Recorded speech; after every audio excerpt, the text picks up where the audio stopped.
Da, ja sam već 25 godina u budućnosti. Nekad mi to bude drago, a nekad mi bude žao da ponavljam jednu te istu priču od 99.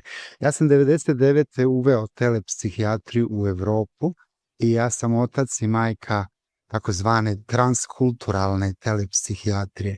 Svako od vas ko dođe u Dansku, pretpostavljam da niko ne govori danski, ako imate problem, prvo što bismo mi uradili bi da bismo pozvali prevodioca. Prevodilac u psihijatriji je jedan previše. Ja sam rekao zašto to radimo, hajde da koristimo telepsihijatriju, a moje kolege pitali su je li to telepatija.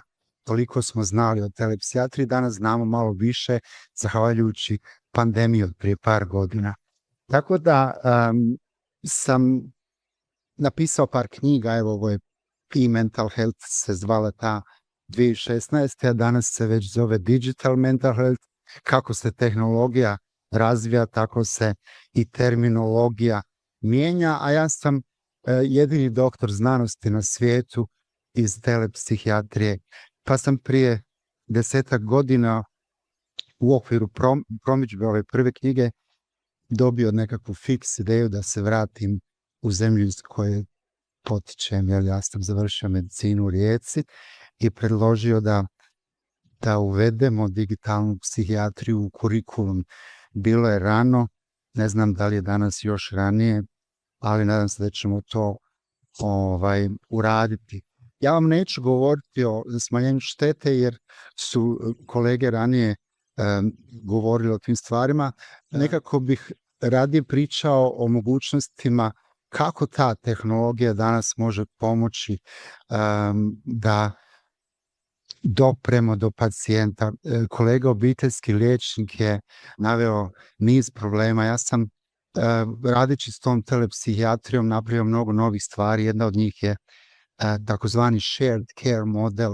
Ja imam svoju kliniku u Kopenhagenu, zove se Mali princ, pa sam je povezao sa 6 općih praksi u Danskoj.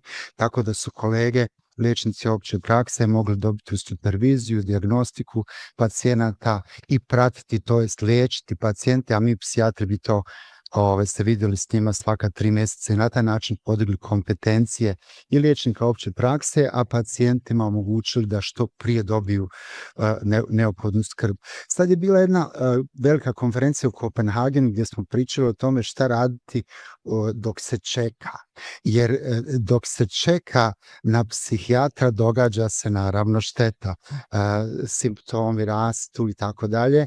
U Americi recimo od trenutka kad primijetite da vam nešto fali u glavi do trenutka kad dobijete pomoć prođe u prosjeku 10 godina. Ako tu pomoć nikad ne tražite, onda možete postati predsjednik države. To baš gledamo ovih zadnjih par godina. Tako da mislim da u tom vremenu čekanja, ja to zovem predterapijsko vrijeme, zahvaljujući digitalnim tehnologijama mi pacijente možemo pripremiti za terapiju, možemo im ponuditi psihoedukaciju, možemo uraditi mnogo toga da pacijenti jednog dana kad nas vide, da li je to nakon 6 mjeseci, u Danskoj je nakon 3 godine, da nisu totalno izgubljeni. Znači to su dva načina na koje digitalne tehnologije mijenjaju skrb danas. Jedan je taj da mi možemo pacijente pratiti i dok ih ne vidi, pratimo ih u realnom vremenu. Vi kad imate depresivca pa ga pitate kako ste spavali, nikako, šta ste radili, ništa, gledate li TV, ne gleda, kako jedete, nikako. Tako da je sve crno. Međutim, mobilni telefoni, aplikacije, pametni satovi, naočale, odjeća sa senzorima, sve to postoji.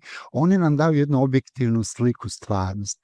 Nekad smo mi definirali percepciju kao subjektivni osjećaj objektivne stvarnosti. Nama pacijent daje svoj subjektivni osjećaj, ne spavam, ne jedem, ni do čega mi nije buljun plafon i tako dalje. Međutim, objektivni osjećaj objektivne stvarnosti, to je to što nam ta tehnologija može ponuditi, tako da mi vidimo zapravo pacijenta i između seansi. I to je mnogo bitno u životu. I između tih seansi se događaju krize. narkomanu padne na pamet da smota joint, alkoholičar da nešto popije, depresivcu da skoči s balkona, a to mu nikad ne pada na um kad nas gleda, kad je s nama u ordinaciji. Znači, pacijenti imaju potrebu za podrškom između seansi. I sad se ulazimo u priču o digitalnim terapeuticima, to su, ja to kažem, digitalni lijekovi. Oni su rađeni na principu uglavnom kognitivne, ali i nekih drugih pristupa. To su znači softveri, aplikacije koje imate na vašim telefonima i mogu se dobiti isključivo na recept. Znači, to nije nešto od onih 25.000 aplikacija koje svako skida, a mi nemamo pojma koje djeluju, a koje ne djeluju. Aplikacija za mentalno zdravlje, toliko ih imam. Dakle, to su aplikacije koje su znanstveno dokazane da vam pomažu. Evo ih. Dakle, ako imate probleme sa snom, sa ADHD-om, sa ovisnostima, sa anksioznostima, sa depresijama, možete odabrati neku od tih aplikacija. One koštaju od 500 do 1.500 $, znači šansa da ćete ih kupiti je minimalna, ali s vremenom će valjda postati jeftinije. I one su jako učinkovite i pomažu pacijentu da preživi između tih seansi s nama. To se zove wearables, znači prenosivi ti uređaji, telefoni, kaiševi, odjeća, naočale i tako dalje. Znači, sve te informacije koje mi skupljamo, vi ćete recimo, ako imate depresivca, on ne tipka toliko, ne zove majku svaki dan, nego svaki 15 dana, ako koristi te telefone, onda su riječi koje koristi u tom depresivnom smislu. Tako da praćenjem tih objektivnih biomarkera, parametara, plus te naše konsultacije koje imamo jednom tjedno, u najboljem slučaju, a vjerovatno jednom u 3 mjeseca, sve te informacije umjetna inteligencija, evo i do nje smo došli, može sklopiti u priču koja se danas zove digitalni blizanac. To je virtualna slika vašeg zdravlja. Svako od vas bi mogao imati virtualnog blizanca. Zašto je to bitno? Bitno je zato jer zahvaljujući umjetnoj inteligenciji ćemo moći predvidjeti relaps, predvidjeti pogoršanje, predvidjeti u kom smjeru će to ići. Vi svi znate šta je intuicija, žene smatraju da one to i dalje imaju, mi muški smo to zaboravili. Međutim, pitanje je da li je intuicija zapravo samo umijeće, prepoznavanje paterna, a ne nešto je to ja osjetio. Znači, prepoznavanje paterna, umjetna inteligencija prepoznaje paterne, a je mi ne zovemo intuicija, nego je zovemo umjetna inteligencija. Dakle, pored praćenja tih stanja i predviđanja eventualnih poremećaja, mi ćemo koristeći digitalne tehnologije doći u kontakt sa pacijentima na daljinu. I to je ono što se zove telepsihijatrija. Na svakom mjestu, bilo kada, bilo gdje, 70 pacijenata na svakih 100 koje liječnik opće prakse nama uputi nikada ne zakuca na naša vrata. To je ogromna cifra, jel da? Stigma je strašna stvar. Zato ponuditi ljudima telepsihijatriju u sigurnosti vlastitog doma ne zahtjeva nikakvu veliku filozofiju, niti da bude Einsteini i Freudovi. Tehnologija znači omogućava taj jedan terapijski savez u uvjetima stvarnog života. O prevenciji samoubojstava je također važno pričati, jer govorimo uvijek da se te krize događaju između seansi i mi tu možemo sa tehnologijom mnogo napraviti. Telepsihijatrija i digitalna psihijatrija generalno su najučinkovitiji u liječenju PTSP-a, recimo.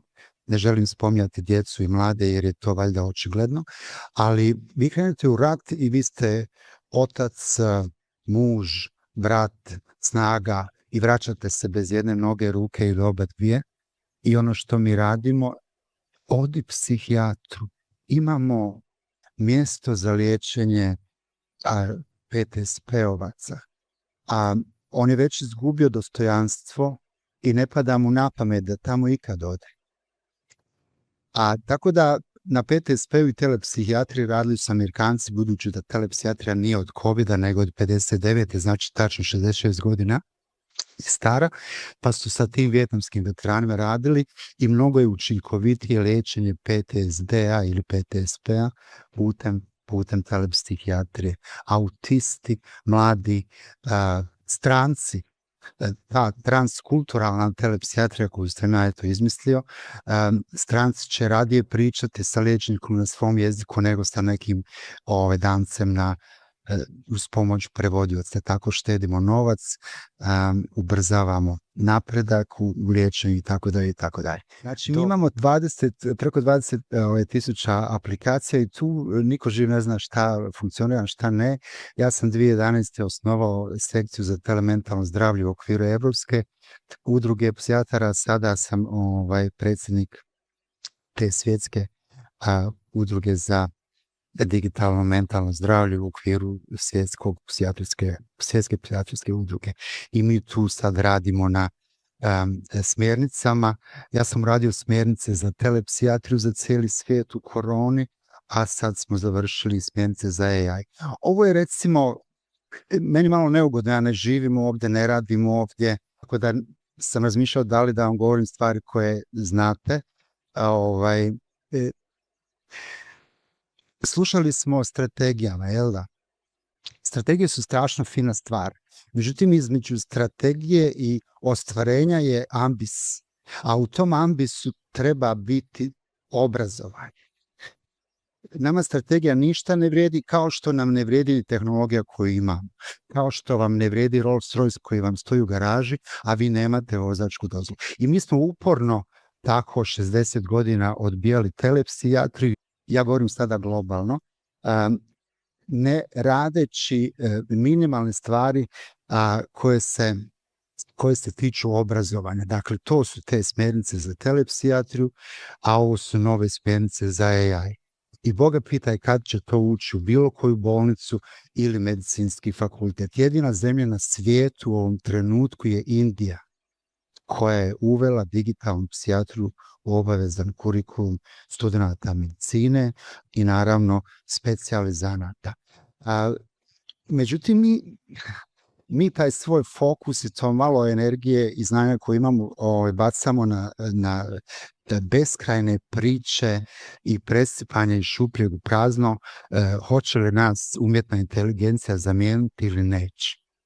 A toliko je pacijenata, a toliko se čeka, a toliko nam nedostaje psihijatar, ali ne, hoće li nas zamijeniti ili neće? Neće nas zamijeniti, ali će oni koji koriste tehnologiju sigurno zamijeniti one koji ne koriste tehnologiju.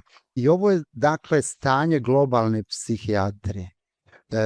Kad igrate košarku, najradije biste igrali sa Michael Jordanom. Ako svirate gitaru, svirali bi u Rolling Stonesima. Ja bih rado da budem dio profesije koja je na najvišem nivou. Nažalost, naša profesija to nije, a mi imamo sve mogućnosti da je promoviramo i učinimo atraktivnom mladim kolegama.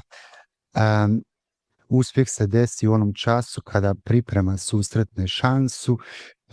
Šansa je bila COVID, priprema je bila ravna nuli i mi smo vidjeli gdje smo. Sad je samo pitanje koju sljedeću šansu ćemo propustiti. Ovo je slajd od prije 25 godina koji sam prvi put postavio na jednoj konferenciji razmišljajući o promjeni paradigme. Bilo je rano, nadam se da sad nije još ranije. Za nekakvu svjetliju budućnost trebamo bolji mi. Povijest ljudskog roda dijeli se na 3 perioda. Prošlost, sadašnjost i budućnost. Tu smo gdje smo jer nam je prošlost bila takva kakva jeste. A bolja budućnost, ona traži bolje nas. A da bismo mi bili bolji, moramo se prihvatiti knjige.